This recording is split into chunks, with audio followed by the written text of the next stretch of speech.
The server room hummed with the violence of 1,000 processors burning through encrypted data. Garrett Halverson's knuckles were split blood trailing down his wrist as he gripped the edge of the mainframe console. Across the chamber, Donovan Merrick held a gun to the base of Bryn Ashford's skull, his finger white against the trigger. The countdown on the screen blinked red. 30 seconds. Garrett's hand hovered over two keys. The left would execute the encryption protocol, locking down $2 billion in defense technology, saving the company that had consumed 27 years of his life. The right would initiate a hard shutdown, wiping every server clean, destroying the empire, but cutting power to the mag-locked doors where Donovan's men held Bryn captive. Her eyes met his across the distance. No fear in them. Just clarity. 20 seconds. Some men conquer industries. Others rewrite the rules. But one man would delete his life's work for one woman. The boardroom occupied the 47th floor of Halverson Tower, glass walls offering a view of downtown that made visiting executives dizzy.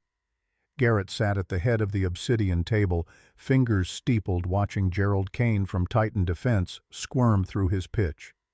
$800 million for a 70% stake. The number was insulting, but Garrett had let the man talk for 19 minutes just to see how far he'd go. Donovan Merrick, Chief Operating Officer, and the only person in the room besides Garrett, who'd been there since the company's garage days, leaned back in his chair with the easy confidence of a man who believed he was indispensable. His smile never quite reached his eyes. The presentation ended. Silence pressed down like a physical weight. Garrett reached for the Mont Blanc fountain pen beside the quarterly reports, signed his name across the bottom of a blank sheet of paper, then slid it across the table. His hand trembled. Just a fraction, just enough that the final stroke of his signature wavered. Donovan's gaze flicked to the tremor, then away. Garrett withdrew his hand beneath the table. Kane blinked at the blank page, confusion creasing his forehead. "That's my answer, Gerald." Garrett's voice carried the weight of bedrock. "You want 70% of Halverson Defense Systems for $800 million. I'm giving you nothing for free. Take the paper. Frame it. Tell your board you tried." Kane's face flushed crimson. He stood, snatched his briefcase, and made it 3 steps toward the door before Garrett spoke again.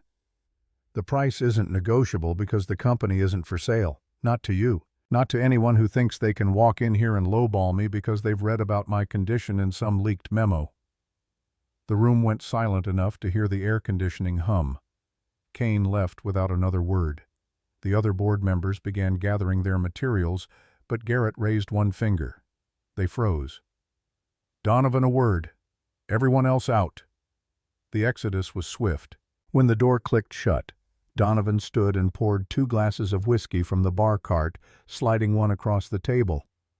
"You're scaring them, Garrett. That's the 3rd offer you've rejected this quarter." Garrett didn't touch the glass.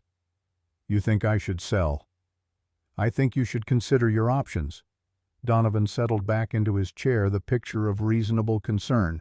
"ALS doesn't negotiate. You've got, 12 months, 18 if you're lucky. The board deserves continuity planning. The board deserves competence, which is why you're still COO and not in a cell." Donovan's smile tightened. Something flickered behind his eyes, gone before Garrett could name it. 25 years, Garrett. I've earned the right to speak plainly. You need a succession plan, an heir, something tangible the board can point to when the shareholders start asking questions about leadership stability. Garrett lifted the whiskey, studying the amber liquid in the light. "I have a plan. Adoption takes months. You don't have months." "Not adoption." Donovan leaned forward. For the first time in the conversation, his mask slipped enough to show genuine curiosity. Garrett set down the glass without drinking. "I have a 2 o'clock at Stanford Medical. Cancel my afternoon." He stood, buttoning his suit jacket with hands that no longer shook. Whatever weakness his body harbored, he refused to show it twice in 1 hour. The private examination room at Stanford smelled like antiseptic and expensive leather. Dr. Raymond Keller, neurologist to tech billionaires and senators, closed the manila folder with the kind of careful precision that preceded bad news. Garrett sat on the edge of the examination table, still wearing his dress shirt and slacks. He'd refused the hospital gown, refused in fact to lie down. The progression is faster than we hoped. Keller removed his glasses, rubbed the bridge of his nose. The muscle weakness in your hands, the fasciculations, the decline in pulmonary function. You're moving from stage 2 to stage 3. Aggressive ALS doesn't wait for anyone, Garrett. Not even you. How long? 12 months, maybe 18 if we're aggressive with treatment, but the treatments we have now are palliative at best. Garrett's jaw tightened. You mentioned gene therapy trials, stem cell protocols. Experimental, high risk, and they require donor cells with specific genetic markers. Keller opened a different folder, this one thicker. The best results we've seen come from umbilical cord blood stem cells from a biological child. The genetic compatibility is optimal, but that avenue requires a child, my child. Keller nodded. Adoption won't work. The genetic mismatch reduces efficacy by 70%. You'd need a biological heir, conceived naturally. The stem cell harvest happens at birth. Garrett stood, moved to the window. 40 stories below, students crossed the Stanford Quad, oblivious and immortal. I've been married 3 times, doctor. Every one of them ended in a funeral. The words came out flat, factual. Keller had clearance high enough to know the truth, but some things couldn't be spoken aloud even in a secure room. Vivian, 2015. Car over a cliff on Highway 1. Closed casket. Natasha, 2018. Overdose in a Carmel hotel room. Closed casket. Lorelei, 2021. House fire in Palo Alto. Closed casket. 3 funerals. 3 death certificates. 3 women who'd made the mistake of loving a man the world wanted to break. I'm aware of your history. Keller's voice carried carefully calibrated sympathy. But the genetic material has to come from you. There are other options. Surrogacy. Contractual arrangements. I have a colleague, Dr. Bryn Ashford, one of the best genetic specialists in the country.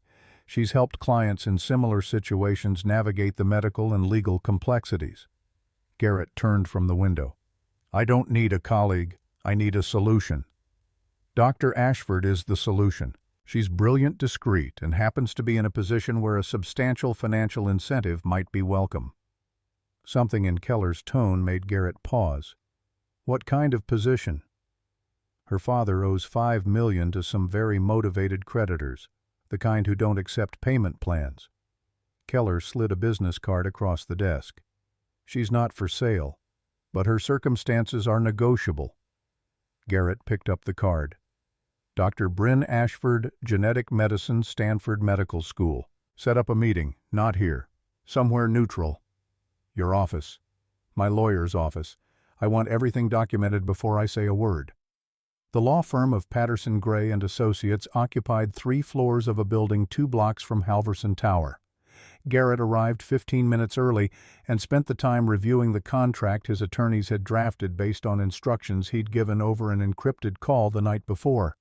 $10 million. 1-year timeline. Natural conception required. Full medical care provided. Legal protections for both parties. Ironclad non-disclosure agreements. And 1 clause buried in Section 17 that no one would read carefully unless they were looking for it. In the event of successful conception and live birth, all parental rights default to Garrett Halverson. The surrogate retains visitation rights at his discretion. He was buying a child. He could frame it however he wanted, but the contract didn't lie. Sarah Patterson, senior partner, and the woman who'd kept Halverson defense out of 3 congressional investigations, entered with a woman Garrett didn't recognize. Dr. Bryn Ashford was younger than he'd expected, 34 according to the background check, but she moved with the kind of coiled tension that made her seem both fragile and dangerous. Dark hair pulled back in a bun, no jewelry except a thin silver watch, eyes that assessed him with the clinical detachment of someone used to solving problems not being one. She didn't offer her hand. Sarah gestured to the conference table. Dr. Ashford has reviewed the preliminary terms. She has questions. Bryn sat, folded her hands on the table, and met Garrett's gaze without flinching. Your medical file says ALS, stage 2 progressing to 3. You need stem cells from a biological child to have any chance at experimental gene therapy. Her voice was steady, factual, no pity. Why me specifically? You're qualified, you're available, and according to my sources, you're motivated because of my father's debt. Yes. She didn't look away. 10 million covers the debt and leaves a substantial amount for other priorities. My younger brother Callum is at MIT, full ride scholarship, but he'll need support after graduation. I want half the payment in a trust for him, inaccessible to my father or his creditors. Garrett glanced at Sarah, who made a note. Agreed. What else? The contract specifies natural conception. I'm a physician, Mr. Halverson. I understand biology, but I'm not interested in a relationship. If this is purely transactional, IVF is cleaner. IVF has a lower success rate with my specific genetic markers. Dr. Keller confirmed it. Natural conception optimizes the stem cell compatibility. Bryn's jaw tightened. Then we need boundaries, medical supervision, scheduled attempts. No expectations beyond the biological function. Agreed. You'll move into my residence for the duration. Full medical suite on site. My personal security will extend to you and your brother. Why would we need security? Garrett leaned back in his chair. Because people who want to hurt me will use anyone close to me to do it. And if this works, you'll be carrying the one thing that makes me vulnerable. For the first time, something cracked in her composure. Fear, maybe, or recognition. You're not just buying a child, you're buying a shield. I'm buying time. The child gives me a fighting chance at treatment. It also sends a message to certain interested parties that I'm planning for a future, that I'm not a dying man to be circled and picked apart. Bryn looked at Sarah. Is any of this legal? The contract is airtight. The arrangement is unconventional but not unprecedented. You're free to walk away right now with no consequences. Bryn's hands tightened on the table edge. Garrett watched her calculate. Debt, brother, career, ethics. The numbers ran behind her eyes like a stock ticker. Finally, she reached for the pen. My brother stays safe. That's non-negotiable. You have my word. Your word isn't in the contract. Garrett nodded to Sarah, who added a handwritten clause at the bottom of page 43. Garrett Halverson agrees to provide personal security for Callum Ashford for the duration of this agreement and 6 months following termination. Bryn read it twice, then signed. Garrett signed below her name. His hand didn't shake. Sarah witnessed, dated, and sealed the contract in a fireproof safe. When Bryn stood to leave, Garrett spoke again. One more thing. I need you to understand what you're walking into. My first wife died in a car accident. My second died in a hotel room. My third died in a house fire. All 3 deaths were ruled accidental. None of them were. Bryn froze, hand on the back of her chair. Then why aren't you in prison? Because I didn't kill them. But the people who did wanted me to know I'm not untouchable. That anyone close to me is a target. I've spent the last 7 years making sure the world believes I've moved on. That I'm alone by choice. This arrangement changes that calculation. You're using me as bait. I'm using you as proof of life. The child is the end game, but you're the signal that I'm still in the game. Bryn turned to face him fully. And if they come for me anyway, then I'll do what I should have done years ago. I'll burn their world down. The words hung in the air between them. Sarah looked profoundly uncomfortable. Bryn's expression didn't change. I want that in writing too. Garrett almost smiled. No lawyer will draft a revenge clause. Then say it again, here, now, so I know you mean it.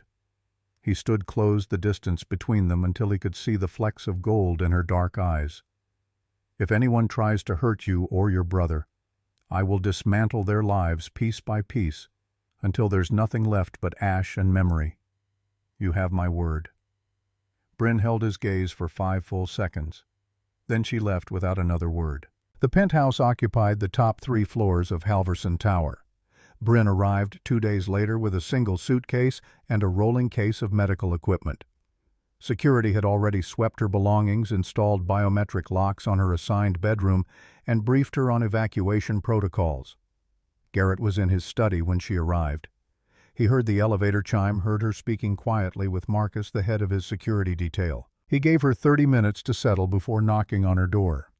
She opened it, wearing scrubs and latex gloves, a portable ultrasound machine already set up on the desk. "We need baseline vitals and genetic screening before we proceed." Her voice was all business. "I'll need blood samples, full medical history, and consent for genetic mapping." Garrett stepped inside, closed the door. "Do you always work this fast?" "I don't waste time. You're paying for efficiency." She gestured to the chair she'd positioned beside the window. He sat without argument, rolled up his sleeve. Her hands were steady as she tied off the tourniquet, located the vein, inserted the needle. She worked in silence, filling 3 vials before pressing gauze to the puncture site. "Hold pressure." He did. She labeled the vials with a precision that suggested she'd done this 10,000 times. "I'll need you to remove your shirt. I want to establish muscle baseline for tracking ALS progression." Garrett unbuttoned his dress shirt, pulled it off. The scars were visible in the afternoon light. Bullet wound left shoulder 2019, knife slash right ribs 2017, surgical scar lower abdomen 2015. Bryn's expression didn't change, but her fingers hesitated for half a second before pressing the stethoscope to his chest.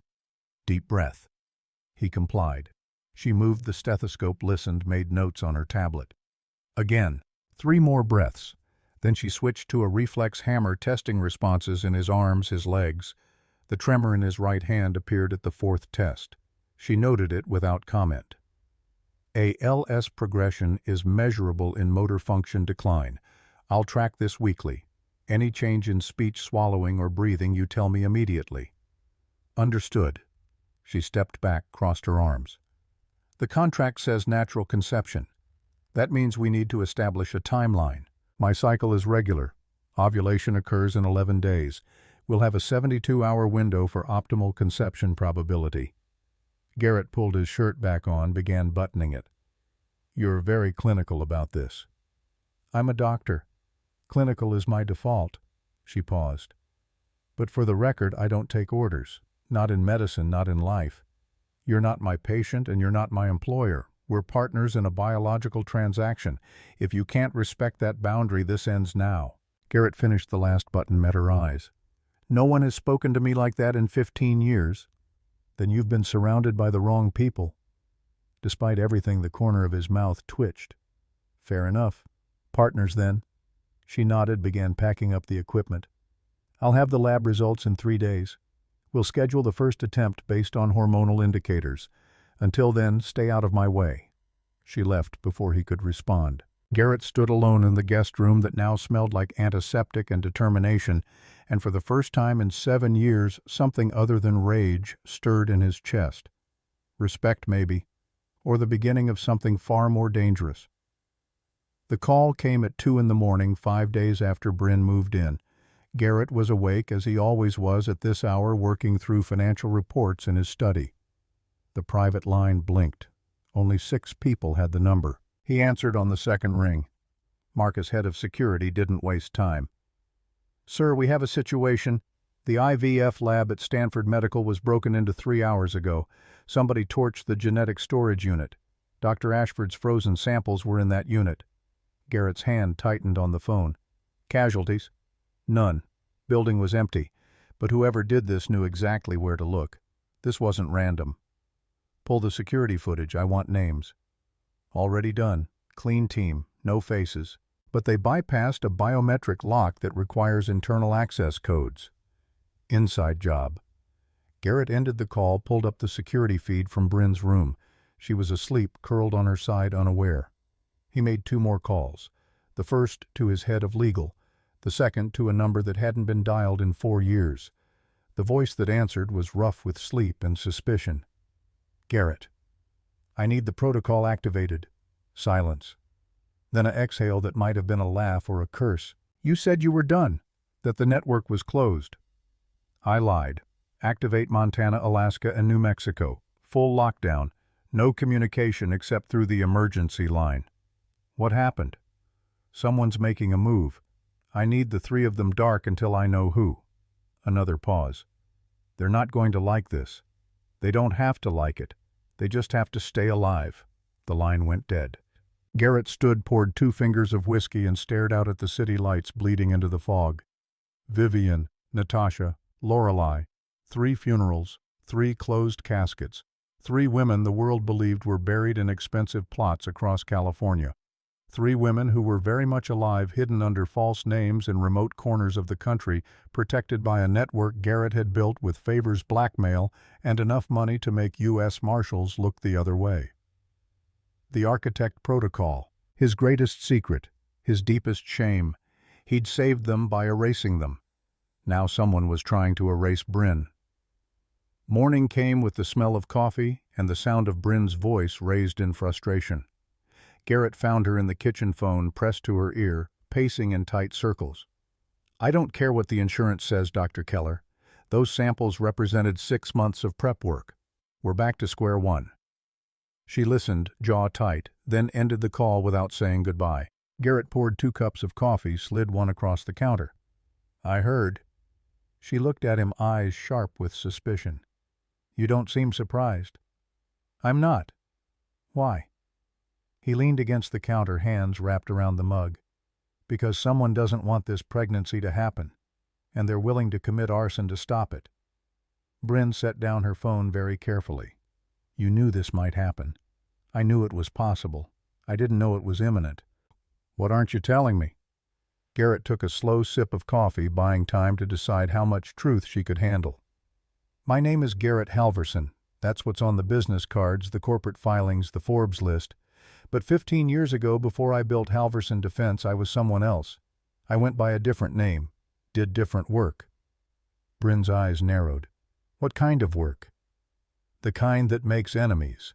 The kind that requires anonymity and plausible deniability. I built infrastructure for the intelligence community, encryption systems, surveillance networks. I helped catch terrorists, cartels, and traitors. I was very good at it. So good that the people I helped put in cells or graves didn't forget my face." He set down the mug. "My first wife, Vivian, died in 2015. Car accident on Highway 1. My second wife, Natasha, overdosed in 2018. My third wife, Lorelei, burned to death in 2021. All 3 deaths were ruled accidental. All 3 were closed casket funerals." Bryn's face went pale. "You're saying they were murdered?" "I'm saying the world thinks they're dead, and that belief keeps them safe." Her breath caught. "They're alive." "Yes." "Where?" "Montana, Alaska, New Mexico. Different names, different lives. Protected by a network I built specifically to make sure no one ever finds them." Bryn leaned against the counter, processing. "Why fake their deaths instead of just relocating them?" "Because the people hunting me needed to believe they'd won, that they'd taken something from me. If I'd just moved the wives to safety, the threats would have continued. But dead wives that sent a message, that I was isolated, vulnerable. It bought me time. And now you need an heir, a visible heir, to signal that you've moved on, that you're planning for a future." "Exactly." Bryn's hands curled into fists. "You used me. This whole contract is bait. It's protection, for both of us. The heir changes the calculation. My enemies will focus on the future instead of digging into the past. And you get $10 million, and the knowledge that I will destroy anyone who tries to hurt you." "That's not enough." "No." Garrett pushed off the counter. "Which is why I'm telling you the truth now instead of waiting for you to find out the hard way. You signed a contract. You took my money, but you still have a choice. Walk away. I'll transfer the funds, release you from the agreement, and you'll never hear from me again. Or stay. Help me finish this, and I'll make sure you and your brother are untouchable." Bryn stared at him for a long moment. Then her phone buzzed. She looked at the screen. Her face went white. "What?" She turned the phone toward him. A photo. Callum, her 18-year-old brother, walking across the MIT campus, taken from a distance, time-stamped 20 minutes ago. Below the image, a single line of text. "You carry a curse. Leave before it's too late." Garrett took the phone, forwarded the message to Marcus, then pulled up his own secure line. "I need eyes on MIT, Callum Ashford, now." Marcus responded in 30 seconds. "Sir, we just received a flag. Someone tried to access student housing records. The intrusion was blocked, but the attempt came from inside campus security." Garrett's jaw tightened. Get a team to Boston. I want Callum on a plane to San Francisco within the hour. Understood. He ended the call, handed Bryn back her phone. Pack a bag. We're leaving. Where? Somewhere they can't reach us. Somewhere I can control every variable. You said I had a choice. Garrett met her eyes. You do, but your brother doesn't. And if you walk away now, he's the one they'll use to get to me. Bryn's hands shook as she clutched the phone. Who are they? I don't know yet, but I'm going to find out. The helicopter lifted off from the Halverson Tower helipad at dawn. Bryn sat across from Garrett, hands gripping the seat harness, watching the city shrink beneath them. Callum was already airborne on a separate flight, accompanied by two of Garrett's best security operatives. They'd rendezvous at the destination. Bryn hadn't spoken since boarding. Her silence was louder than questions. Garrett's phone buzzed. A message from Marcus, security footage analyzed. Suspect identified as internal. Donovan Merrick's assistant accessed the IVF lab codes 12 hours before the fire. Garrett stared at the name. Donovan, 25 years, partner, friend, the man who'd stood beside him through every corporate battle, every personal crisis, the man who'd been in the boardroom when Garrett's hand trembled, the man who'd suggested succession planning. Garrett deleted the message, looked out the window at the Pacific coastline sliding past below. Some betrayals were slow, calculated, years in the making. He'd deal with Donovan. But first he needed Bryn and her brother somewhere no one could touch them. The helicopter banked north toward the private estate in Sonoma where Garrett kept a secondary residence. 20 acres, gated, guarded, off every public record. Bryn finally spoke, voice barely audible over the rotor noise. If this is how you protect people, I don't want to know how you destroy them. Garrett didn't answer, because the truth was, she was about to find out. The Sonoma estate rose from the valley floor like a fortress disguised as a vineyard. Iron gates, biometric scanners hidden in stone pillars, cameras embedded in century-old oaks. Garrett watched Bryn's face as the helicopter descended, saw her catalog every security measure with the same clinical precision she'd used to draw his blood. The landing pad sat 100 yards from the main house, far enough that rotor wash wouldn't shatter the kitchen windows. Marcus was waiting when they touched down, tablet in hand, expression grim. Garrett stepped out first, waved Bryn toward the house. Callum's inside, third door on the left. She didn't thank him, just ran. Marcus fell into step beside Garrett as they walked across the manicured lawn. Donovan's assistant is in the wind, apartment cleared out, bank accounts emptied. We're tracking her credit cards, but she's smart enough to know we're looking. Donovan himself, still at the office, acting normal. Took 3 meetings this morning, approved 2 budget requests, ordered lunch from his usual place. Garrett stopped walking. He doesn't know we know. That's my read. He's playing it like nothing's wrong, which means he's waiting for the next move. Then we give him one. Call an emergency board meeting. Tomorrow, 10 a.m. Full attendance mandatory. Tell them I'm making an announcement about succession planning. Marcus's eyebrows rose. You're baiting him. I'm forcing his hand. If he's planning a coup, he'll accelerate the timeline. People get sloppy when they rush. And if he doesn't take the bait, Garrett resumed walking. Then we find out how deep this goes the hard way. Inside the house, Bryn sat on a leather couch beside her brother, arms wrapped around him like she could shield him from the world through proximity alone. Callum was taller than Garrett expected, lean and wiry, with the kind of nervous energy that came from too much caffeine and too little sleep. MIT hoodie, headphones around his neck, eyes that darted to every corner of the room cataloging exits. Smart kid. Garrett poured himself a glass of water from the kitchen, gave them space. Through the window, he watched Marcus coordinate the security rotation. 6 operatives on site, another 4 patrolling the perimeter. Overkill for a vineyard estate, but exactly right for a safe house. Bryn's voice cut through his thoughts. He wants to know what's happening. I don't have an answer. Garrett turned. Callum was staring at him with the kind of intensity that reminded him of Bryn. Same eyes, same refusal to look away first. He crossed the room, sat in the armchair opposite them. Someone doesn't want your sister's arrangement with me to succeed. They burned a medical lab, accessed your student records, and sent a threatening message. We don't know who yet, but until we do, you're both staying here where I can control the variables." Callum's jaw tightened. "So, we're prisoners?" "You're protected. There's a difference." "Not from where I'm sitting."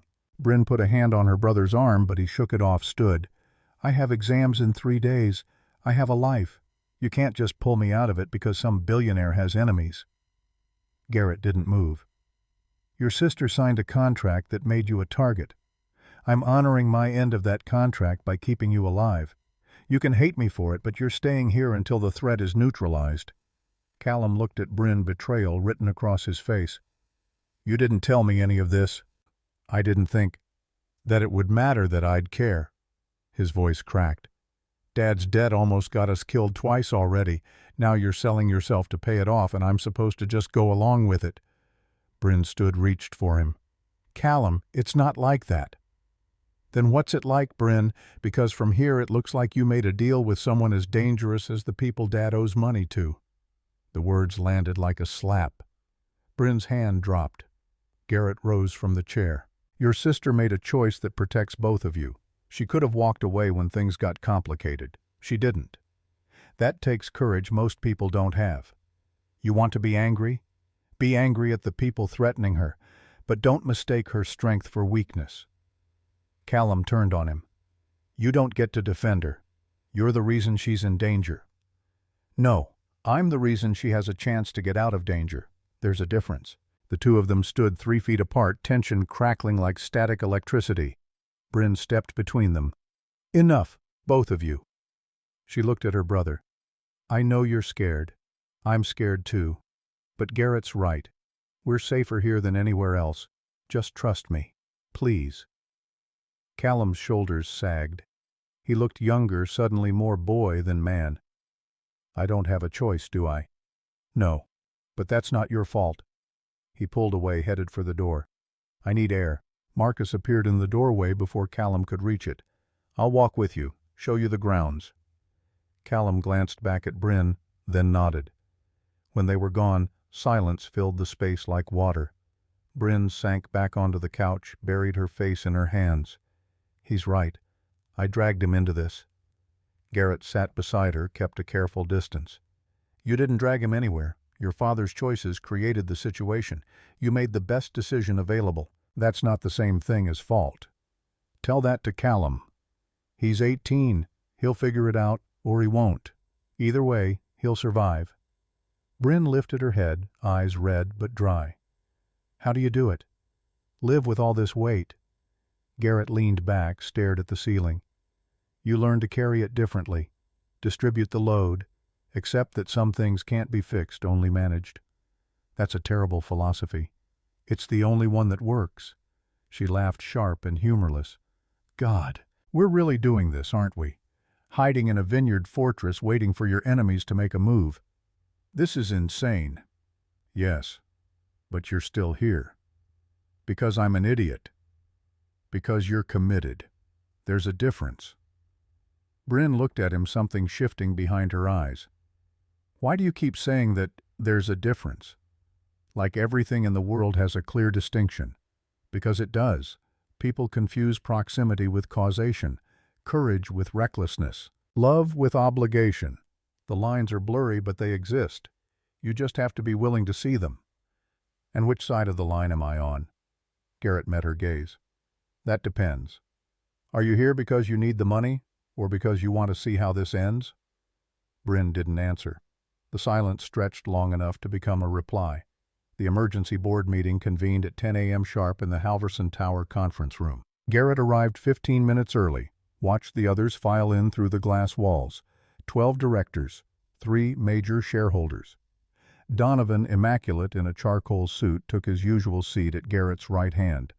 Nothing in his expression suggested guilt, just the easy confidence of a man who believed he was indispensable.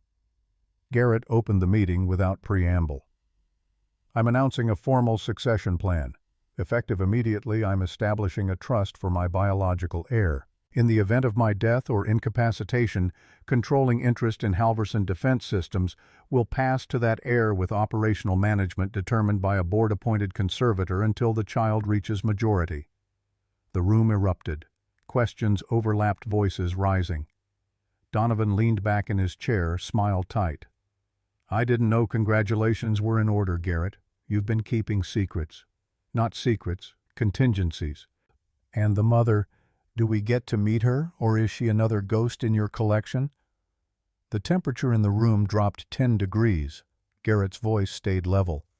Dr. Bryn Ashford, genetic specialist from Stanford. You'll meet her when it's relevant. When is that exactly? After the child is born. After you're dead. We're supposed to trust that this heir exists based on your word alone. You're supposed to trust that I've built this company from nothing and never given you reason to doubt my decisions. If that's changed, say so now. Donovan's smile widened. No doubt at all, Garrett. Just surprise. You've been a widower for 3 years. Now suddenly you're planning a family. It's unexpected. ALS doesn't leave time for convention. No, it doesn't. Something flickered in Donovan's eyes. Calculation, maybe. Or confirmation. The meeting adjourned 30 minutes later with grudging approval. The trust would be established. Legal would draft the documents. Everything would proceed exactly as Garrett intended. He stayed behind as the room emptied. Donovan lingered near the door. A word. Garrett nodded. When they were alone, Donovan closed the door, turned. You're making a mistake tying up the company in a trust for a child that doesn't exist yet. The board will tolerate it because they respect you, but shareholders won't. You're creating vulnerability. I'm creating clarity. The company has a future beyond me. That's what matters. Is it? Or are you just trying to control things from beyond the grave? Garrett stood, buttoned his jacket. 25 years, Donovan. We've built this together. I'd hate for that to end badly. So would I. They shook hands. Donovan's grip was firm, steady. Garrett watched him leave, then pulled out his phone. A message from Marcus Audio confirmed. Donovan made 3 calls immediately after the meeting. 2 encrypted, 1 to a number registered in the Cayman Islands. Garrett deleted the message. The trap was set. Bryn was in the estate's medical suite when Garrett returned, running blood panels on equipment Marcus had shipped from Stanford. She looked up when he entered, exhaustion carved into the lines of her face. Callum's asleep. Finally. He spent 6 hours arguing with me about online classes and MIT's attendance policy. Did you win? I convinced him to stay put for 72 hours. After that, we renegotiate. Garrett pulled off his tie, tossed it over a chair. That's more than I expected. He's stubborn, but he's not stupid. She capped a vial, added it to the centrifuge. What about the board meeting? Productive. Donovan took the bait. And now? Now we wait for him to make a move. He knows about the heir. He knows it changes the power dynamic. He'll either back off or escalate. Bryn crossed her arms. You sound very certain about that. I am. Donovan's smart, but he's predictable. He doesn't take risks unless the reward is guaranteed. If he's behind this, he'll want confirmation that the pregnancy is real before he commits to a plan, which means his phone buzzed. Marcus breach attempt on perimeter. Northeast quadrant. 2 hostiles. Engaging now. Garrett's hand went to the gun holstered under his jacket. Stay here. Lock the door. Don't open it for anyone but me or Marcus. Bryn's eyes went wide. What's happening? Someone's testing our defenses. I'll handle it. He was out the door before she could argue. The northeast quadrant of the estate bordered dense forest oak and redwood thick enough to hide an army. Garrett moved through the darkness with the muscle memory of a man who'd done this before, finger off the trigger, but ready. Marcus's voice crackled through the earpiece. 2 hostiles down. 3rd retreating into the tree line. We're in pursuit. Negative. Let him go. I want to know where he runs to. Copy. Garrett found Marcus crouched behind a stone wall, night vision goggles pushed up on his forehead. 2 bodies lay 30 feet away, still and silent. Professionals. Ex-military. Good gear, better training, but not good enough. Marcus gestured to the bodies. No ID, no phones, clean. Weapons, suppressed pistols, tack knives, nothing traceable. Garrett knelt beside the nearest body, searched the pockets. Nothing. No wallet, no keys, no scraps of paper.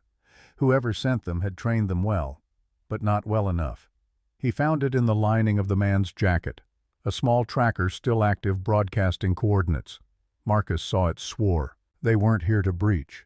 They were here to confirm location. Which means the real assault is coming. Garrett crushed the tracker under his boot, stood. Pull everyone in. Full lockdown. I want eyes on every entrance, every window. And get Bryn and Callum to the safe room. Now. Marcus was already moving. Garrett took one last look at the bodies, then headed back toward the house. Behind him in the forest, something moved in the darkness. He didn't turn around. Some predators were best faced head-on. The safe room occupied the basement level of the estate, concrete walls, 18 inches thick steel door with a biometric lock.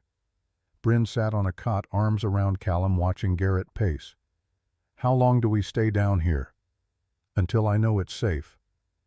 That's not an answer. It's the only one I have. Callum lifted his head. Are those men dead? The ones who tried to get in? Garrett stopped pacing. Yes. Did you kill them? My people did. On my orders. Does that make a difference to you? Callum's jaw tightened. I don't know. Good. You shouldn't know. Most people go their whole lives without having to answer that question. You're lucky. Bryn stood. He's 18, Garrett. Don't what lie to him, tell him the world is safe and fair and consequences don't exist. He's old enough to know better. Old enough to understand that sometimes survival requires violence. He doesn't need to understand that tonight. Yes, he does. Because if this escalates, he might have to make choices that don't have good options. I'd rather he think about it now than freeze when it matters. Bryn stepped between them again, voice low and furious. Get out. You've done enough damage. Garrett held her gaze for 3 seconds, then left without another word. Marcus found him in the security office an hour later, watching feeds from 40 different cameras. The third hostel ran to a vehicle parked 2 miles out. We got the plates, rental paid for with a shell company that traces back to one of Donovan's offshore accounts. Garrett didn't look away from the screens. You're certain? As certain as we can be without a paper trail signed in blood. Then we move. Tomorrow. I want Donovan isolated, his communications monitored, his accounts frozen. Legal, financial, and operational. Cut him off at every level. He'll know it's coming. Good. Let him sweat. Marcus hesitated. Sir, if he's desperate enough to send a kill team, he's desperate enough to do something stupid. We should consider moving Dr. Ashford and her brother to a secondary location. No. We're safest consolidated. The moment we split up, we give him openings. What about the wives? Garrett's hands tightened on the desk edge. Status. Locked down. Montana, Alaska, and New Mexico are all confirmed secure. No breach attempts. But if Donovan knows about them, he doesn't. The architect protocol is airtight. Only 4 people know the full scope, and 2 of them are in this room. And the other 2, dead, by my hand, years ago. Marcus went very still. Sir, I don't take risks with the people I protect. You know that. I do. But Dr. Ashford doesn't. And if she finds out, she won't, because you're not going to tell her. It wasn't a request. Marcus nodded, left. Garrett turned back to the screens, watched Bryn and Callum asleep in the safe room. Some truths were better buried. Morning came with fog thick enough to hide the valley. Garrett stood at the kitchen window, coffee untouched, watching Marcus coordinate the security rotation. 6 hours since the breach. No movement, no follow-up, which meant either Donovan was regrouping or he was planning something worse. Bryn emerged from the hallway, still in the clothes she'd worn yesterday, hair tangled. Callum's asking questions I can't answer. Like what? Like how long we're staying here. Like whether we're ever going back to our lives. Like whether I made a deal with the devil and didn't realize it until too late. Garrett turned from the window. What did you tell him? That I don't know, that I'm figuring it out, that he needs to trust me. And did he? No. Garrett poured her a cup of coffee, slid it across the counter. He will, when this is over and he's alive to resent you for it. Bryn wrapped her hands around the mug, didn't drink. You know what the worst part is? I'm not even sure I made the wrong choice anymore. The money, the contract, all of it. Maybe this is exactly what I signed up for. Maybe I just didn't want to admit it. You signed up for a biological transaction. You got a war. Those aren't the same thing. Aren't they? You knew this could happen. You told me as much in the lawyer's office. I chose to ignore it because the money was too good. That's on me. Garrett leaned against the counter. You want absolution? I can't give it to you, but I can tell you this. The people coming after us aren't doing it because of you. They're doing it because of me. You're collateral, unfortunate but incidental. If you want to hate someone, hate me, but don't hate yourself for surviving. Bryn finally looked up. Is that how you live with it? The 3 wives, the enemies, all the bodies you've left behind. You just tell yourself they're collateral? No, I tell myself they're necessary, and then I do everything in my power to make sure the necessity was worth it. That's insane. Yes, but it works. Bryn laughed, brittle and sharp. God, you're either the most pragmatic person I've ever met or the most delusional. Probably both. She took a sip of coffee, grimaced. This is terrible. I know. I don't make it for the taste. What do you make it for? Something to hold while I think. Bryn set down the mug, studied him. What are you thinking about right now? Garrett didn't answer immediately. Outside, the fog began to lift, revealing the valley in pieces. Finally, how to keep you alive long enough to regret signing that contract. Bryn's breath caught. Before she could respond, Marcus burst through the door. Sir, we have a situation. Donovan just showed up at the gate, alone, unarmed. Says he needs to talk. Garrett's jaw tightened. He's stalling, buying time for something. That's what I thought. But he's on camera, hands visible, no backup within a mile radius. Then he's bait. The question is for what? Garrett pulled out his phone, opened the security app. 12 feeds, 40 cameras, every angle covered, except one. The blind spot on the south wall where the old irrigation system ran beneath the foundation. His blood went cold. Marcus south wall, now. They moved. The explosion came at 11:47 a.m., tearing through the south wall with enough force to shatter windows 3 rooms away. Garrett hit the ground, ears ringing, vision swimming. Somewhere in the chaos, Bryn was screaming Callum's name. He forced himself upright, found Marcus already on his feet, weapon drawn. How many? Unknown. At least 4.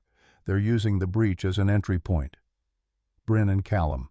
Safe room. I sent 2 men to... Gunfire cut him off. Close. Too close. Garrett drew his own weapon, moved toward the sound. The first hostile came around the corner, fast rifle up. Garrett put 2 rounds center mass before the man could acquire a target. The body dropped. Second hostile right behind the first. Marcus took him with a headshot. Third and fourth hesitated, fell back. Garrett pressed forward Marcus on his 6. They cleared the hallway in 90 seconds. 4 bodies, no survivors. Marcus keyed his radio. Status on the package, static, then secure. But we've got a problem. Someone's trying to hack the safe room lock from outside. Garrett ran. He reached the basement and under a minute found 2 of his operatives holding position outside the safe room door. One of them pointed to a laptop connected to the biometric panel. They got in through the maintenance tunnel, bypassed the perimeter sensors. This is sophisticated, sir, military grade. Garrett ripped the laptop free, smashed it against the wall. The lock disengaged manually. Inside, Bryn held Callum behind her, a fire extinguisher raised like a weapon. Her eyes met Garrett's. Tell me you got them. We got them. She lowered the extinguisher, legs shaking. Callum was pale, silent. Garrett stepped inside, kept his voice level. We're moving. Now. This location is compromised. Where? Somewhere Donovan doesn't know about. Somewhere I haven't used in 5 years.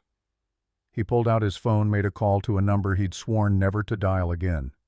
The voice that answered was rough, wary. Garrett. I need the New Mexico safe house. Full protocol, no questions. You said you were done with that network. I lied. How fast can you have it ready? 6 hours. But Garrett. 6 hours. I'll be there in 5. He ended the call, looked at Bryn. Pack light. We leave in 10 minutes. Where in New Mexico? Albuquerque outskirts. Desert compound. Secure. And the only person who knows about it besides me is someone I trust with my life. Who? Garrett's voice went quiet. My third wife. Bryn's face went very still.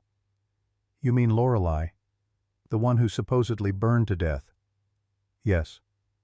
And she's just going to let us walk into her safe house.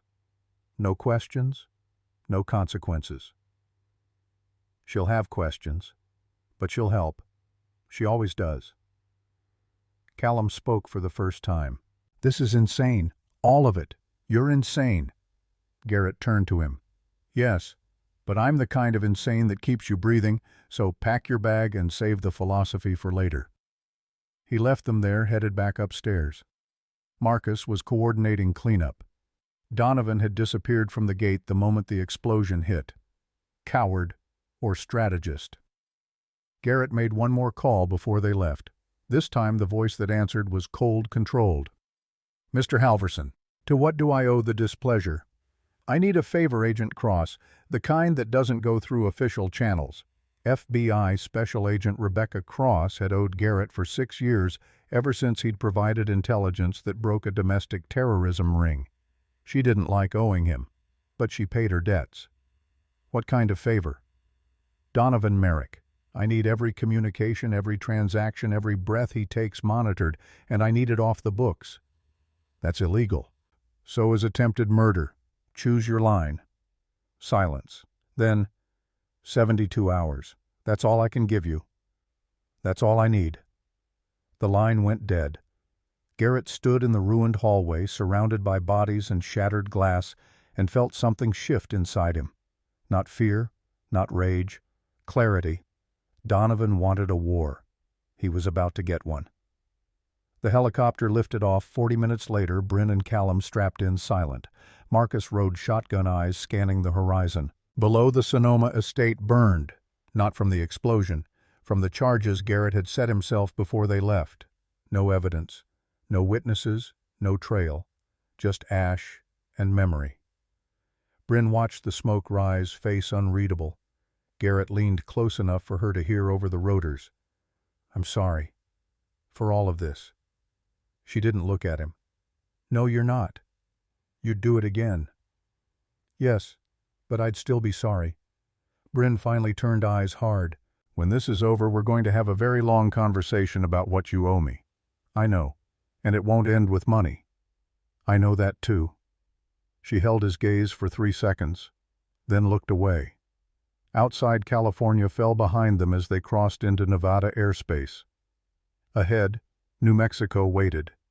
And in a desert compound surrounded by nothing but sand and sky, a woman who'd died 3 years ago prepared to meet the man who'd saved her life by destroying it. Some resurrections came with conditions. This one came with consequences. The New Mexico compound appeared first as a shimmer against the desert horizon, heat distortion making it waver like a mirage. Then, details emerged, adobe walls the color of dried blood, solar panels catching the late afternoon sun, a single access road cutting through scrub brush and silence. The helicopter circled once before landing. Through the dust cloud, Garrett saw her. Lorelei stood in the shadow of the main building, arms crossed, dark hair cut shorter than he remembered. 3 years since the funeral where they'd buried an empty casket. 3 years since he'd watched her walk away into witness protection with a new name and a life built on lies. She looked older, harder. The rotors slowed. Garrett stepped out first, kept his hands visible. Lorelei's eyes tracked past him to Bryn and Callum climbing from the helicopter. Her expression didn't change, but something tightened around her mouth. You said you were done dragging people into this, Garrett. I was. Circumstances changed. They always do with you. She walked forward, stopped 10 feet away, close enough to talk, far enough to run. Who are they?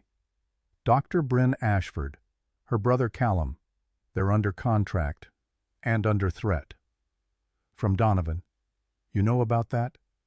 Lorelei's smile was bitter. I know everything. Vivian in Montana. Natasha in Alaska, me here.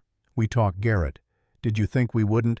That we'd just sit in our separate corners and forget we used to share a life with you? Garrett's jaw tightened. I gave you safety. You gave us exile. Not the same thing. She looked at Bryn, assessment cold and clinical. Let me guess. Pregnant or about to be. That's the only reason you'd risk exposure now. Bryn stepped forward, chin lifted. I can speak for myself. Then speak. I signed a contract to carry his child in exchange for $10 million in protection for my brother. 3 days ago someone tried to kill us. Garrett said you could help. Lorelei laughed, sharp and humorless. Help? That's generous. What he means is I have space you can hide in until he figures out how to clean up another mess. Lorelei. She cut Garrett off with a raised hand. I'll help. Not because I owe you. Because they don't deserve to die for your mistakes. She gestured toward the compound. 3rd building, 2 bedrooms, kitchen stocked, waters filtered from a well. Internet satellite only encrypted through 3 proxies. You'll be safe here as long as you follow the rules. Callum spoke for the first time since landing. What rules? Don't leave the compound. Don't use unsecured communications. Don't trust anyone who isn't standing in this circle right now. Lorelei's gaze hardened. And don't ask me about the past. I died 3 years ago. That woman doesn't exist anymore. She walked away before anyone could respond. The room Bryn and Callum were given smelled like dust and disuse. 2 beds, a table, a window that looked out on miles of nothing. Callum dropped his bag, sat on the edge of the mattress head in his hands. Bryn started unpacking, movements mechanical. Say it. Callum didn't look up. Say what? Whatever you're thinking. Get it out now so we can move past it. He lifted his head, eyes red. I'm thinking this is insane. That you made a deal with a man who fakes his wife's deaths and calls it protection. That we're hiding in the desert with a woman who's supposed to be dead while people with guns try to kill us. I'm thinking I want to go home, Bryn. Except we don't have one anymore because Dad destroyed it and you sold yourself to fix it. The words landed like fists. Bryn stopped unpacking. I didn't sell myself. I made a choice. A choice that put us here. A choice that kept you alive. Do you think those men at the Sonoma estate were there for Garrett? They were there for leverage. Your leverage, Callum. Against me. Against him. Against anyone who cares whether you breathe or not. Then maybe I shouldn't. Bryn crossed the room in 3 steps, grabbed his shoulders. Don't. Don't you dare say that. Not after everything. Callum's face crumpled. I'm scared, Bryn. I don't know how to stop being scared. She pulled him into her arms, held him while he shook. I know. I'm scared too. But we're going to survive this. Both of us. I promise. It was a promise she had no authority to make. But sometimes survival required lies that sounded like hope. Garrett found Lorelei in the compound's communications room, watching security feeds from 40 different angles. She didn't acknowledge him when he entered. How long have you known about Donovan? 6 months. Vivian caught something in a financial audit. Offshore transfers that didn't match the patterns. She's always been better with numbers than people. Why didn't you tell me? Lorelei finally turned eyes cold. Because you don't get to know things anymore, Garrett. That was the deal. We disappear. You move on. We don't drag each other back into the fire. This is different. Is it, or is it just the same pattern with a new face? She gestured toward the window, toward the building where Bryn and Callum were hiding. You find someone vulnerable. Offer them salvation. Pull them into your orbit. And when the bodies start piling up, you act surprised that consequences exist. Garrett's hands curled into fists. I'm trying to save them.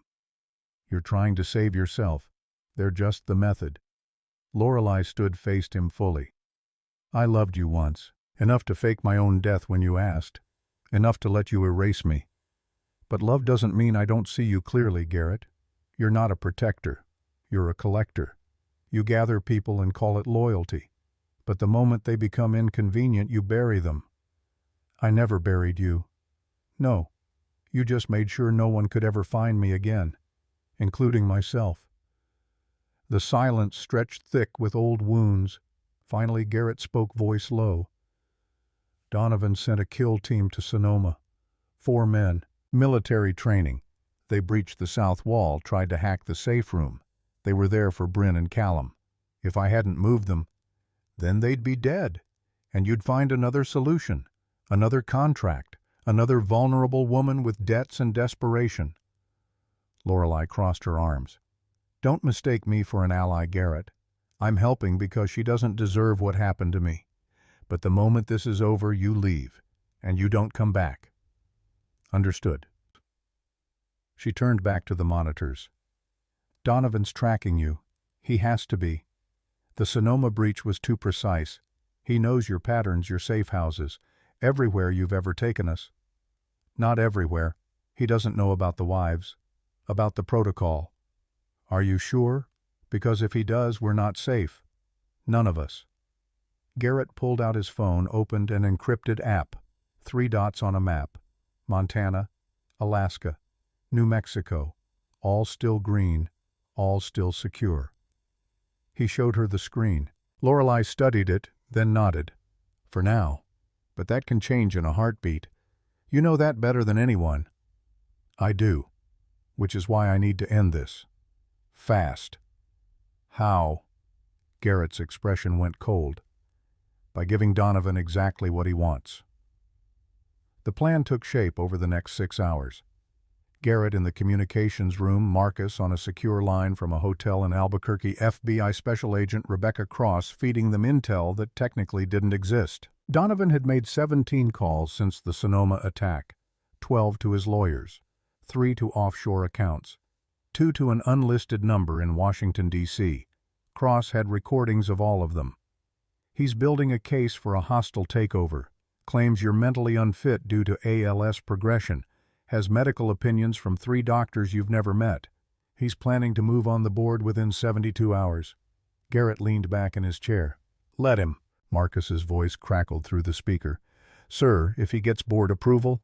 "He won't, because we're going to give him something better. A confession. On camera. Legally admissible." Cross's tone sharpened. "How?" "By making him think he's won." Garrett pulled up a document on the screen, began typing. "I'm going to call an emergency shareholder meeting. Tomorrow. Halverson Tower Main Auditorium. Announce my resignation due to health concerns. Recommend Donovan as interim CEO pending board approval." He'll never believe it. "He will if I'm convincing enough. And if I sweeten the deal." "With what?" Garrett's fingers paused on the keyboard. "With Bryn. With proof of the pregnancy. With everything he needs to confirm that the heir exists, and I'm no longer capable of protecting it." Marcus swore. "That's bait he'll see coming. Not if I sell it right. Not if I look desperate enough." Garrett resumed typing. "He wants the company. He wants the heir gone. He wants me humiliated. I'm going to give him all 3. And when he confesses to the Sonoma attack in a room full of cameras and witnesses, Cross arrests him." "That's a lot of variables. It's the only play we have. Donovan's smart, but he's arrogant. Give him a victory and he'll take it, especially if he thinks I'm broken." Cross was silent for 3 seconds. "I'll need probable cause for the arrest. The recordings aren't enough. He has to incriminate himself in real time." "He will. Get your team in position. I'll handle the rest." The call ended. Lorelei stood in the doorway, arms crossed. "You're using her as bait." "I'm using the idea of her as bait. She'll be here, safe. Donovan will think she's in San Francisco. And if he calls your bluff, then we adapt." Lorelei shook her head. "You really believe you can control all the variables, don't you? That if you plan hard enough, sacrifice enough, everything will fall into place." "It's worked so far." "Has it? Because from where I'm standing, you've got 3 wives in hiding, a company falling apart, and a woman downstairs who's starting to realize she made a deal with someone who doesn't know how to let people go." Garrett stood. "Then I'd better prove I can." Bryn found him on the roof an hour before midnight. The desert stretched in every direction, stars thick enough to drown in. She sat beside him without asking permission. Callum's asleep. Finally. Good. Lorelei told me about the shareholder meeting. About the plan. Garrett didn't look at her. And I think you're insane, but I also think you're right. This ends tomorrow or it doesn't end at all. That's the read. Bryn pulled her knees to her chest, stared at the horizon. The night before Sonoma, she'd noticed the scar on his shoulder when he'd removed his shirt for the medical check. It had seemed ugly, then proof of violence. Now it just looked like survival. She'd started noticing other things too. The way his voice softened when he spoke to Callum. The deliberate care he took not to crowd her in small spaces. The fact that he always positioned himself between her and any door. Small things. Dangerous things to notice. She took a slow breath. I need to tell you something, before this happens. Before everything goes to hell or gets resolved or whatever ending we're careening toward. I'm listening. I'm pregnant. She paused, watching his reaction. The test came back positive this morning. It's very early, maybe 5-6 days since conception, but the markers are there. HCG levels are climbing. Garrett went very still. The night at the safe house? Yes. You're certain? I ran 2 different tests, both positive. It's early stage but detectable. The genetic compatibility looks promising based on preliminary analysis. Garrett's hands tightened on the edge of the roof. Does Callum know? No. No one knows except you. She turned to face him. This changes things, Garrett. Not legally. The contract still stands. But emotionally, strategically, this changes everything. I know. Do you? Because you're about to walk into a room full of people who want you destroyed and bet everything on a plan that requires perfect execution, and if it fails, that child you need to survive becomes collateral. Just like me. Just like Callum. Garrett finally looked at her. I won't let that happen. You can't promise that. No. But I can promise I'll burn the world down trying. Bryn's eyes searched his face in the starlight. Why does this matter so much to you? It's just biology. Just cells. You could find another surrogate, another contract. Why risk everything for this? Garrett was quiet for a long time. Then, because you're not just biology, you looked at a contract that should have terrified you and signed it anyway. You stood between your brother and danger without hesitation. You're carrying a child that might save my life, and instead of hiding behind that, you're asking questions that demand honesty. He paused. People like you don't come along often. When they do, you don't waste them on convenience. Bryn's breath caught. That's not an answer. That's deflection wrapped in poetry. Maybe, but it's also true. She stood, brushed dust from her jeans. If we survive tomorrow, we're going to talk. Really talk. No more strategies. No more half-truths. Agreed. And if we don't survive? Garrett stood beside her, close enough that their shoulders almost touched. Then at least you'll know I tried. Bryn looked at him. Something had been building between them since the moment she'd ordered him to remove his shirt in that penthouse. Through the fear and the running and the bodies, she told herself it was adrenaline, biology, the contract making proximity feel like intimacy. But standing here watching him prepare to sacrifice everything for a plan that might fail, she knew better. She kissed him. Not gently, not tentatively. Fury and fear and something sharper compressed into contact. When she pulled back, both of them were breathing hard. Don't die tomorrow, Garrett. I'm not interested in raising this child alone. She left before he could respond. Garrett stood on the roof, fingers touching his lips, feeling something crack open inside his chest. Not love, not yet, but the foundation of it, undeniable and terrifying. The shareholder meeting convened at 9 a.m. sharp. Halverson Tower Auditorium, 300 seats filled with investors, board members, and journalists who'd been tipped off anonymously about a major announcement. Garrett walked to the podium alone. No Marcus, no security detail. Just a man in an immaculate suit with a slight stiffness to his gait that suggested illness progressing. The room went silent. 3 months ago I was diagnosed with ALS, stage 2 progressing rapidly. The doctors give me 12 months, maybe 18 if I'm lucky. His voice carried to the back row steady despite the lie. I've spent the last 90 days trying to outrun biology, trying to find a solution that would let me stay at the helm of the company I built from nothing. But some battles can't be won through force of will. He paused, let the words settle. Effective immediately, I'm stepping down as CEO of Halverson Defense Systems. I'm recommending Donovan Merrick as interim chief executive pending board approval. He's been my partner for 25 years. He knows this company as well as I do. Better in some ways. He's the right choice to lead us forward. The room erupted. Questions shouted over each other, cameras flashing. Garrett raised a hand. Silence crashed down. I'm also announcing the establishment of a trust for my biological heir. Dr. Bryn Ashford is carrying my child. Due in 7 months. In the event of my death, controlling interest in the company will pass to that child with operational management determined by board vote. More chaos. Garrett waited it out. Donovan sat in the front row, face carefully neutral, but his eyes burned. Garrett stepped away from the podium, moved toward the exit. Donovan stood, intercepted him. Garrett, we should talk, privately. There's nothing left to talk about. I disagree. This decision affects the entire company. The board deserves input before you make it official. Garrett met his eyes. The decision's made, Donovan. You won. Congratulations. He walked past, heading for the side door. Donovan followed. They entered a private conference room. Marcus was already there, along with 3 FBI agents in plain clothes. Donovan stopped in the doorway, eyes narrowing. What is this? Garrett turned. This is the part where you confess. To what? Attempted murder, arson, conspiracy to commit fraud. Take your pick. Garrett gestured to the agents. They have recordings, financial transactions, witness testimony. All they need is confirmation from you. Donovan's expression went cold. You're bluffing. Am I Marcus? Play the audio.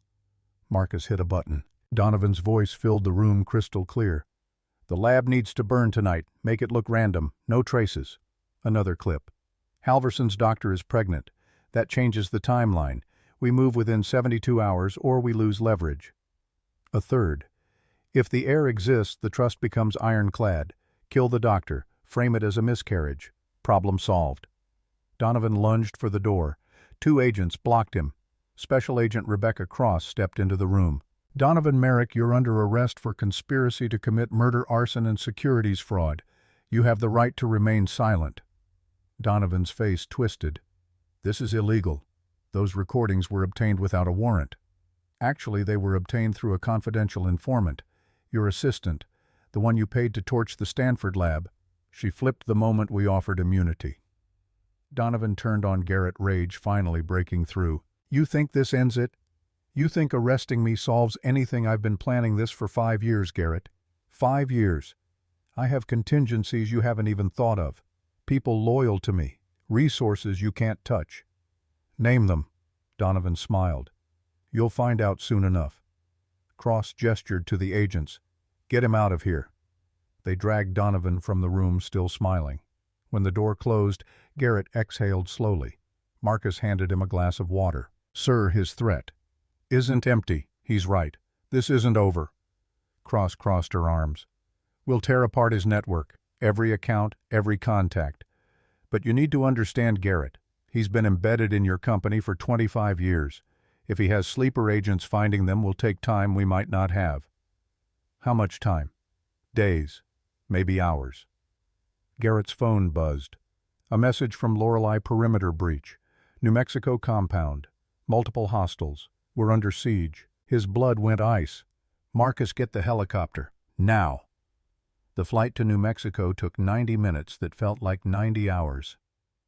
Garrett sat rigid, watching the desert rush past below, phone silent because Lorelei had stopped responding. Marcus piloted, pushing the helicopter to its limits. When the compound appeared on the horizon, smoke was rising. They landed hard. Garrett hit the ground running, weapon drawn. The courtyard was a war zone.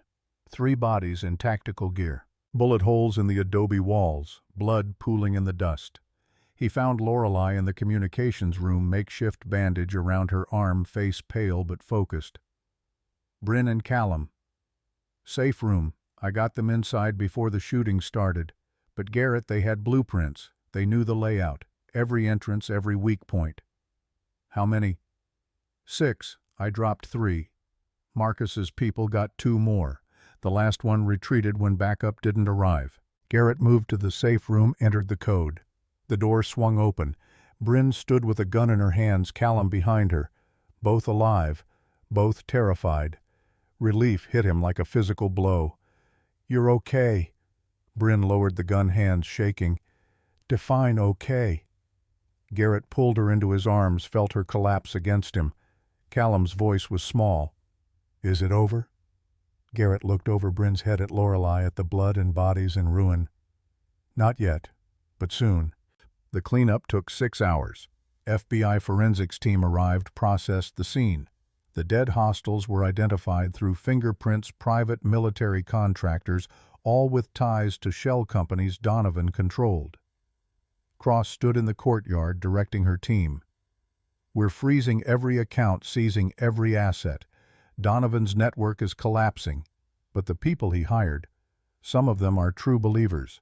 They might keep coming even without payment." Garrett watched Bryn and Callum being loaded into a medical transport, both checked for injuries. "How do we stop them? You make yourself not worth killing. Step down for real, retire, disappear. And the company? Appoint someone clean, someone Donovan doesn't control. Let the board rebuild." Garrett was silent. Cross put a hand on his shoulder. "You did the right thing. You stopped him. That's more than most people manage. It doesn't feel like enough. It never does." She walked away, leaving Garrett alone in the desert. Lorelei approached, arm in a sling. "The wives want to come home, Garrett. Vivian, Natasha, me. We're tired of being ghosts. It's not safe. It's never safe. But we're done hiding." She met his eyes. "You gave us new lives. But they're not ours. They're just costumes. We want to be ourselves again, even if it's dangerous." Garrett looked at the compound, at the bullet-scarred walls. "Okay, I'll make the arrangements." "Just like that. You've earned it." Lorelei smiled, sad and genuine. "Thank you." "For what?" "For letting us go." 6 months later, the trial concluded with Donovan Merrick sentenced to 25 years in federal prison. His network dismantled. His assets seized. Halverson Defense Systems appointed a new CEO. The board voted unanimously. Garrett stepped down quietly, no press conference, no farewell speech. He spent his days in a small house in Napa Valley, working remotely on consulting projects that didn't demand his soul. Bryn moved in 3 months after the sentencing. Not because the contract required it, because she chose to. The baby was born on a Tuesday morning in April. A girl. 8 pounds, healthy lungs, eyes like her mother. They named her Sage. Garrett held her in the hospital room. His hands steady now, the tremor that had haunted him for months finally stilled, cradled Sage with a gentleness that surprised him. The stem cell treatment had worked. Partial remission. Not a cure, but years added. Enough to watch her grow. Enough to matter. Bryn watched from the bed, exhausted and radiant. "What are you thinking?" Garrett looked up. "That I spent 27 years building an empire, and it took one person to teach me what actually matters. Which is this. Right here. Right now." Bryn smiled. "That's still not a full answer." "No, but it's a start." Callum appeared in the doorway, MIT diploma framed under his arm. "Am I interrupting?" Garrett handed him the baby. "Never. Your family." Callum held his niece carefully, something softening in his face. "She's perfect." "She is." Later, when visitors had left and Sage was asleep in her bassinet, Garrett stood at the window watching the vineyard stretch into twilight. Bryn came to stand beside him. "Do you regret it, any of it, every day, and not at all? How does that work? You carry both truths, regret and gratitude, guilt and peace. They're not opposites, just different weights." Bryn leaned her head against his shoulder. I love you, you know. I didn't want to. It wasn't in the contract. But somewhere between the lawyer's office and the desert it happened anyway. Garrett's chest tightened. I know. I love you too. You don't have to say it just because I did. I'm not. I'm saying it because it's true. And because for the first time in my life, I'm not afraid of what happens when I admit it. They stood together as the sun disappeared, leaving only stars. In the nursery, Sage made a small sound. Not crying, just existing. Garrett thought about the 3 women he'd saved by erasing, about the company he'd built and abandoned, about the enemies defeated and the scars that would never fully heal. None of it mattered as much as this moment, choosing to stay instead of run, choosing love over strategy, choosing the messy, complicated, impossible work of being human. Outside the vineyard waited, inside a family breathed, and for the first time in 27 years, Garrett Halverson stopped planning for survival and started living for tomorrow. 3 years passed in the rhythm of ordinary days. Sage learned to walk across the kitchen floor, her small hands gripping furniture edges, then to run through the vineyard rows, laughing at nothing, then to ask questions that required patience Garrett was still learning to cultivate. Callum graduated from MIT with honors, accepted a position on Halverson Defense's newly formed Ethics Oversight Board, a role created specifically to prevent another Donovan. He visited every other weekend, bringing textbooks and restless energy that filled the house. The 3 wives returned to their names. Vivian opened an art gallery in San Francisco, specializing in work by emerging female artists. Natasha took a teaching position at the University of Washington marine biology students who hung on her every word about ecosystems and survival. Lorelei stayed in New Mexico but transformed the compound into a safe house for women fleeing domestic violence, funding it with money Garrett quietly transferred. They visited often, birthdays and Thanksgiving, and ordinary Tuesdays when the past felt manageable enough to share a table. Donovan died in his cell during year 2. Heart attack. The autopsy found no foul play. Just biology keeping promises violence couldn't. Garrett's ALS remained stable. Stem cell treatments every 6 months. Physical therapy 3 times a week. A cane on bad days. But he was alive, functional, present. Enough to watch his daughter grow. Enough to hold Bryn at night. Enough. One autumn evening, Bryn found him on the porch watching Sage chase fireflies across the lawn, her small hands reaching for light she couldn't quite catch. She asked about the contract today. Garrett looked up. What did you tell her? That sometimes the best things start from the worst decisions. That her father and I made a deal that looked like business but became family. She understand. She's 3. She nodded and went back to playing. Bryn sat beside him. But someday she'll ask again, and I'll tell her the whole truth. Which is that her parents met because they needed each other, but they stayed because they chose each other. Every single day. Garrett took her hand. Inside the phone rang. Probably Lorelei calling to argue about Christmas plans. But Garrett didn't move. The world could wait. The empire he'd abandoned thrived without him. The enemies he'd defeated were dust. And the only thing that mattered was here, this porch, this woman, this child, reaching for light in the gathering dark. On the lawn, Sage caught a firefly cupped between her palms. She ran toward them, triumphant. "Daddy, look!" Garrett knelt, examined the tiny glow. "Beautiful. Now let it go." Sage opened her hands. The firefly rose a spark against twilight. Bryn wrapped her arms around both of them. And Garrett understood finally what all the strategy and sacrifice had been building toward, not empire or legacy or even survival. Just this. Just them. Just now. The only architecture that endures.